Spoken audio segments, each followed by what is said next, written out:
ಗ್ರಾಮಸ್ಥರ ಪರವಾಗಿ ಪ್ರೀತಿಯ ಅಭಿನಂದನೆಗಳನ್ನು ಸಲ್ಲಿಸಬೇಕು ಅಂತ ಅನಿಸಿದೆ. ಈ ಶಿವಪಾಡಿಯಲ್ಲಿ ನಡೀತಿದೆ ಅನ್ನುವ ಕಾರಣಕ್ಕೋಸ್ಕರ ಶಿವಪಾಡಿ ವೈಭವವನ್ನು ಸೃಷ್ಟಿ ಮಾಡಿದ ದೇಶದ ಸಂಸತ್ ಭವನದಲ್ಲಿ ಸಂಸದರಾಗಿ ಕರಾವಳಿಯನ್ನು ಪ್ರತಿನಿಧಿಸುತ್ತಿರುವಂತಹ ನಮ್ಮೆಲ್ಲರ ಆತ್ಮೀಯರು ಮತ್ತು ಈ ಹೊತ್ತಿನ ವಿಶೇಷ ಅತಿಥಿಗಳಾಗಿರುವ ನಮ್ಮ ನೆಚ್ಚಿನ ಸಂಸದರಾಗಿರುವ ಕೋಟಾ ಶ್ರೀನಿವಾಸ್ ಪೂಜಾರಿಯವರು ಶಿವಪಾಡಿ ವೈಭವದಲ್ಲಿ ತನ್ನ ಮಾತುಗಳ ಸಂದೇಶವನ್ನು ನಮಗೆ ಪೋಣಿಸುತ್ತಾರೆ. ಕೋಟಾ ಶ್ರೀನಿವಾಸ ಪೂಜಾರಿ. ಆರೋಗ್ಯ ಮತ್ತು ಕೃಷಿ ಎರಡೂ ಕೂಡ ಬಹಳ ಹತ್ತಿರ ಸಂಬಂಧ ಇರುವಂತದ್ದು. ಅದರ ಜೊತೆಗೆ ಯಕ್ಷಗಾನ ಮತ್ತು ಇದರ ಎಲ್ಲ ಕಾರ್ಯಕ್ರಮದ ಜೊತೆ ಮನೋರಂಜನೆ, ಕೊನೆಗೆ ಮನೋರಂಜನೆ, ಎಲ್ಲ ಕಾರ್ಯಕ್ರಮಗಳನ್ನು ಧರ್ಮ ಮತ್ತು ಸಮಾಜ ಇವು ಎರಡೂ ಕಾರ್ಯಕ್ರಮಗಳನ್ನು ಜೊತೆಯಾಗಿ ಮಾಡಿಕೊಂಡು ಹೋಗ್ಲಿಕ್ಕೆ ರಘುಪತಿ ಭಟ್ರು ಬಹಳ ಚೆನ್ನಾಗಿ ಯೋಚನೆ ಮಾಡಿ ಕಾರ್ಯಕ್ರಮ ರೂಪಿಸಿದ್ದಾರೆ. ನಮ್ಮ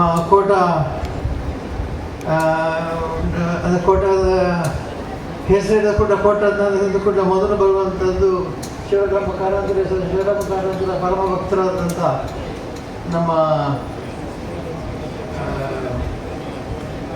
ಶ್ರೀನಿವಾಸ ಪೂಜಾರವರು ಈ ಕಾರ್ಯಕ್ರಮದಲ್ಲಿ ಬಹಳ ಚೆನ್ನಾಗಿ ಭಾಗವಹಿಸಿದ್ದಾರೆ. ಎಲ್ಲರೂ ಕೂಡ ಉದ್ದೇಶ ಇರುವಂಥದ್ದು ನಮ್ಮ ಎಲ್ಲರ ಆರೋಗ್ಯ ರಕ್ಷಣೆ ಆಗಬೇಕು. ಮಾನಸಿಕ ಮತ್ತು ದೈಹಿಕ ಆರೋಗ್ಯಕ್ಕೆ ಆಹಾರ ಮತ್ತು ಪೌಷ್ಟಿಕ ಆಹಾರ ಮತ್ತು ಕಳಪೆ ಆಹಾರವನ್ನು ದೂರ ಮಾಡುವಂಥದ್ದು. ಮಾನಸಿಕ ಆರೋಗ್ಯಕ್ಕೆ ಬೇಕಾದಂಥ ಮನೋರಂಜನೆ, ಯಕ್ಷಗಾನ ಮತ್ತು ಇದರ ಎಲ್ಲ ಕಾರ್ಯಕ್ರಮಗಳನ್ನೆಲ್ಲ ರೂಪಿಸಿ ಒಟ್ಟಾರೆಯಾಗಿ ಒಬ್ಬ ವ್ಯಕ್ತಿ ಹೇಗಿರಬೇಕು, ಹೇಗಿದ್ದರೆ ಅವನ ಆರೋಗ್ಯ ರಕ್ಷಣೆ, ಮಾನಸಿಕ ಮತ್ತು ಬೌದ್ಧಿಕ ಆರೋಗ್ಯ ಹೇಗೆ ರಕ್ಷಣೆ ಆಗುತ್ತೆ ಅನ್ನೋದನ್ನು ಭಾಳ ಚೆನ್ನಾಗಿ ರೂಪಿಸಿದ್ದಾರೆ. ಇದಕ್ಕಾಗಿ ನಾನು ಅವ್ರನ್ನ ಅಭಿನಂದಿಸ್ತೇನೆ.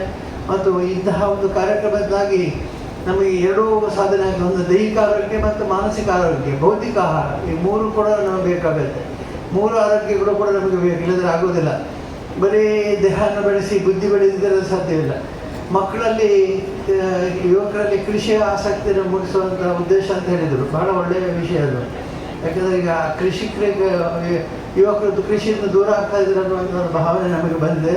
ಅದಕ್ಕಾಗಿ ಎಲ್ಲ ಕಾರ್ಯಕ್ರಮಗಳು ಕೂಡ ಕೃಷಿಕರನ್ನು ನಾವು ಆಯ್ಕೆ ಮಾಡಿ ಕೃಷಿಗೆ ಆಸಕ್ತಿ ಮೂಡಿಸುವಂಥ ರೀತಿಯಲ್ಲಿ ಇಲ್ಲಿ ಯುವಕರಿಗೆ ಆಕರ್ಷಣೆ ಮಾಡಿ ಅವರಿಗೆ ಇಷ್ಟ ಇದ್ದೋ ಇಲ್ಲದೆಯೋ ಅವರಿಗೆ ಬಾಯಿಗೆ ಆಹಾರವನ್ನು ಕೊಟ್ಟು ಹೇಗೆ ನಾವು ಅವರನ್ನು ಬೆಳೆಸಬೇಕು, ಹಾಗೆ ನಾವು ಯುವಕರನ್ನ ಬೆಳೆಸಬೇಕು, ಯುವತಿಯನ್ನು ಬೆಳೆಸಬೇಕು ಅಂತ ಹೇಳ್ತಾ ಇವತ್ತಿನ ಈ ಅಭಿವೃದ್ಧಿ ಟ್ರಸ್ಟ್ನವರು ಈ ಎಲ್ಲ ಕಾರ್ಯಕ್ರಮಗಳನ್ನು ಸಾಮಂತ ಕುಟುಂಬದವ್ರ ಜೊತೆಗೆ ಮಾಡಿದ್ದಾರೆ. ಇಲ್ಲಿ ಹಿರಿಯ ಸಾಮಂತರು ಕೂಡ ಇಲ್ಲಿ ಬಂದಿದ್ದಾರೆ. ಅವ್ರ ಜೊತೆಗೆ ಅವರೆಲ್ಲ ಕುಟುಂಬದವರು ಇದ್ದಾರೆ. ಅವರೆಲ್ಲರ ಉದ್ದೇಶ ಒಂದೇ, ಈ ಕಾರ್ಯಕ್ರಮದಿಂದಾಗಿ ಬೌದ್ಧಿಕ ಮತ್ತು ದೈಹಿಕ ಆರೋಗ್ಯಗಳು ಸುಧಾರಿಸಬೇಕು, ಬೆಳವಣಿಗೆ ಆಗಬೇಕು, ಪ್ರಗತಿ ಆಗಬೇಕು ಅಂತ ಹೇಳಿ. ಈ ಮೂರು ಪ್ರಗತಿ ಆಗಬೇಕಾಗಿದೆ. ಭಾಳ ಒಳ್ಳೆಯ ಕಾರ್ಯಕ್ರಮ ನಡೆಸಿದ್ದಾರೆ. ಇವತ್ತು ನಾನು ಈ ಕಾರ್ಯಕ್ರಮದಲ್ಲಿ ಭಾಗವಹಿಸಲಿಕ್ಕೆ ತುಂಬ ಸಂತೋಷ ಪಡ್ತೀನಿ. ಯಾಕೆಂದರೆ ಡಾಕ್ಟರ್ ಎಚ್.ಎಸ್. ಬಳ್ಳಾರು ಮತ್ತು ನಾವು ಬರುವಾಗ ಹಳೆಯ ಕಾರನ್ನು ತಂದಿದ್ದರು. ಯಾಕೆ ಹೆಗ್ಗರಿಗೆ ಕಾರಿನ ಮೇಲೆ ಪ್ರೀತಿ ಭಾಳ ಅಂತೇಳಿ ಅದಕ್ಕೆ ಹಳೆ ಕಾರನ್ನು ಆಯ್ಕೆ ಮಾಡಿ ಅಲ್ಲೇ ಮೆರವಣಿಗೆ ಮಾಡಿದರು. ನೀವು ನೋಡಬೇಕಮ್ಮ, ನಮ್ಮ ಮಧುರಾಜ ನೋಡಬೇಕು. ಹಾಗಾಗಿ ಆ ಕಾರ್ಯಕ್ರಮಕ್ಕೆ ಬರುವಾಗ ನನಗೆ ಈ ಎಲ್ಲ ಕಾರ್ಯಕ್ರಮದ ಜೊತೆ ನನಗೆ ಇಷ್ಟ ಆಗುವಂಥ ವಿಷಯಗಳನ್ನೆಲ್ಲ ಸೇರಿಸಿ ಮಾಡಿದ್ದಾರೆ. ಬಳ್ಳಾರಿಗೆ ಇಷ್ಟ ಆಗುವಂಥ ಆರೋಗ್ಯದ ವಿಷಯದಲ್ಲಿ ಕೂಡ ಕಾರ್ಯಕ್ರಮ ಮಾಡಿ ಎಲ್ಲರನ್ನು ನಾನು ಅಭಿನಂದಿಸಿ ಈ ಉತ್ತಮ ಕಾರ್ಯಕ್ರಮಕ್ಕೆ ನೀವೆಲ್ಲರೂ ಬಹಳ ಚೆನ್ನಾಗಿ ಭಾಗವಹಿಸಲಿಕ್ಕಿದ್ದೀರಿ ಅಂತ ಆಶಿಸಿ ಮುಂದಿನ ದಿವಸಗಳಲ್ಲಿ ಈ ಶಿವಪಾಡಿಯಲ್ಲಿ ಒಳ್ಳೆಯ ಕಾರ್ಯಕ್ರಮ ನಡೀಲಿ. ಆ ಗೌರವಪೂರ್ಣವಾದಂಥ ಆರೋಗ್ಯಕ್ಕೆ, ಮಾನಸಿಕ ಆರೋಗ್ಯ, ದೈಹಿಕ ಆರೋಗ್ಯ, ಬೌದ್ಧಿಕ ಆರೋಗ್ಯ ಈ ಮೂರಕ್ಕೂ ಉಪಯೋಗವಾಗುವಂಥ ಕಾರ್ಯಕ್ರಮ ನಡೆಯಲಿ ಅಂತ ಆಶಿಸಿ ಮತ್ತೆ ಮೇಲಿನ ಶುಭ.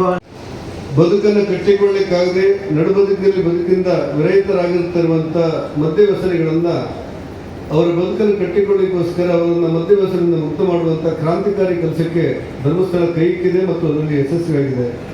ಹೀಗೆ ಹತ್ತಾರು ಯೋಜನೆಗಳನ್ನು ರೂಪಿಸಿರುವಂಥ ಒಂದು ಸಂಸ್ಥೆ, ಅದರಲ್ಲೊಂದು ಧಾರ್ಮಿಕ ಸಂಸ್ಥೆ. ಆ ಕಾರಣಕ್ಕೆ ನಾನು ಪ್ರಮಾಣವಚನ ಹೆಸರಿನಲ್ಲಿ ತಗೊಂಡಿದ್ದೆ ಅನ್ನುವಂಥ ಮಾತುಗಳನ್ನು ಆ ದಿವಸಗಳಲ್ಲಿ ನಾನು ಹೇಳಿದ್ದೇನೆ. ಸ್ವಾಭಾವಿಕವಾಗಿ ಇವತ್ತು ಶಿವಪಾಡಿಯಲ್ಲಿ ಕೃಷಿಯ ಬಗ್ಗೆ ಚರ್ಚೆ ಆಗ್ತಿರುವಾಗ, ಆರೋಗ್ಯದ ಬಗ್ಗೆ ಚರ್ಚೆ ಆಗ್ತಿರುವಾಗ, ಕಲೆಯ ಬಗ್ಗೆ ಚರ್ಚೆ ಆಗ್ತಿರುವಾಗ 8 ಜನ ಸನ್ಮಾನಿತರಾದ ಹಿರಿಯರನ್ನು ಇವತ್ತು ಸನ್ಮಾನ ಮಾಡುವಂಥ ಅವಕಾಶಗಳಾಯಿತು. ಇವರೆಲ್ಲರೂ ಸಾಧನೆ ಮಾಡಿದವರು. ಸಾಮಗ್ರ ಸಹಿತ ಎಲ್ಲ ಗಣ್ಯರಿಗೆ, ಸನ್ಮಾನಿತ ಎಲ್ಲ ಗಣ್ಯರಿಗೆ ನಾನು ಅಭಿನಂದನೆಗಳನ್ನು ಸಲ್ಲಿಸಿ ಕರ್ನಾಟಕ ರಾಜ್ಯದ ರಾಜ್ಯೋತ್ಸವ ಪ್ರಶಸ್ತಿಗಿಂತಲೂ ಇವತ್ತಿನ ಸನ್ಮಾನ ಸಣ್ಣದಲ್ಲ ಅನ್ನುವುದನ್ನು ಉಲ್ಲೇಖ ಮಾಡಬೇಕಾದಂಥ ಅವಶ್ಯಕತೆ ಇದೆ ಅಂತ ನಾನು ಅಂದ್ಕೊಳ್ತೇನೆ. ಉಡುಪಿ ಕಣ್ಣೀರ ಅನ್ನುವಂಥ ವಿಚಾರಕ್ಕೆ ಚರ್ಚೆ ಆಗಿತ್ತು. ಸದನದಲ್ಲಿ ನಾನು, ರಘುಪತಿ ಭಟ್ರು, ಪ್ರಮೋದ್ ಮಧ್ವರಾಜರು, ಯಶಪಾಲ್ ಸೋಡು ನಾವೆಲ್ಲ ಇದ್ದವು.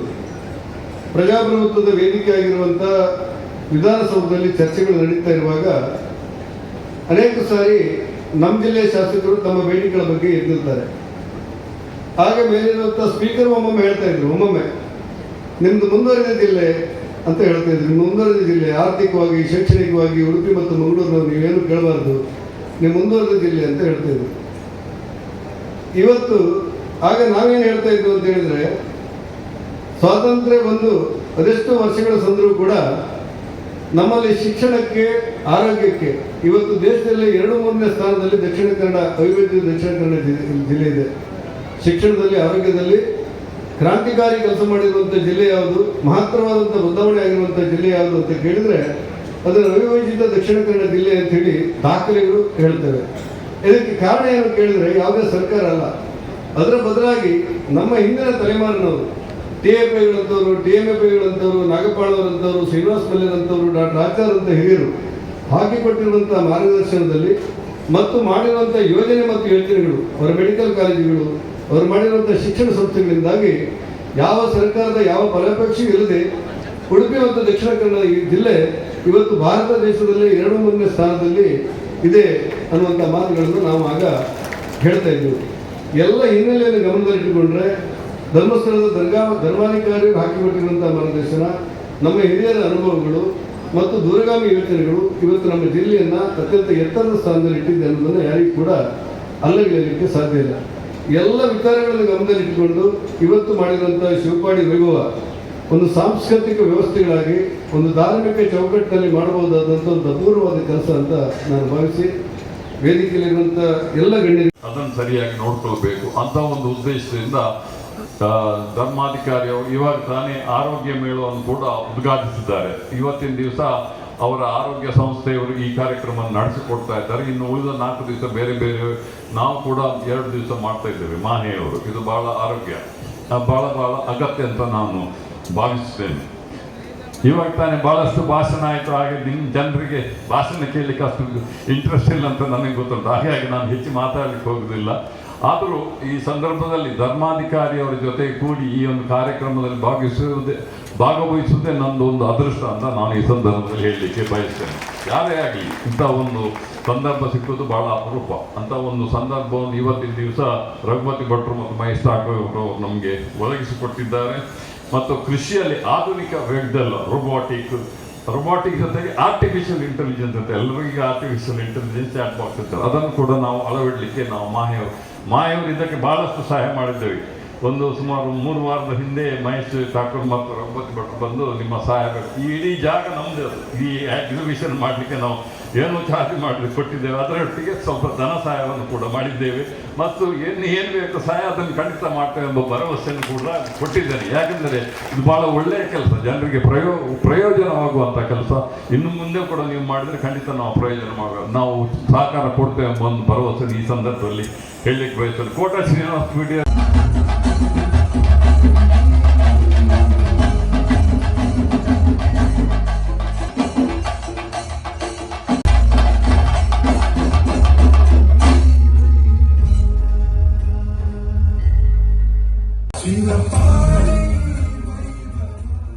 ವಿಧಾನಸಭಾ ಕ್ಷೇತ್ರದ ಹಿಂದಿನ ಶಾಸಕರು ಕೂಡ ಆಗಿದ್ದಂತ ಪ್ರಮೋದ್ ಮಧ್ವರಾಜ್ ಅವರನ್ನ ಅತ್ಯಂತ ಪ್ರೀತಿ, ಇವರಿಗೆ ಗೌರವದ ಶಾಲುಗಳನ್ನ ನೀಡುವುದರೊಂದಿಗೆ ಅವರನ್ನ ಈ ಭಾಗಕ್ಕೆ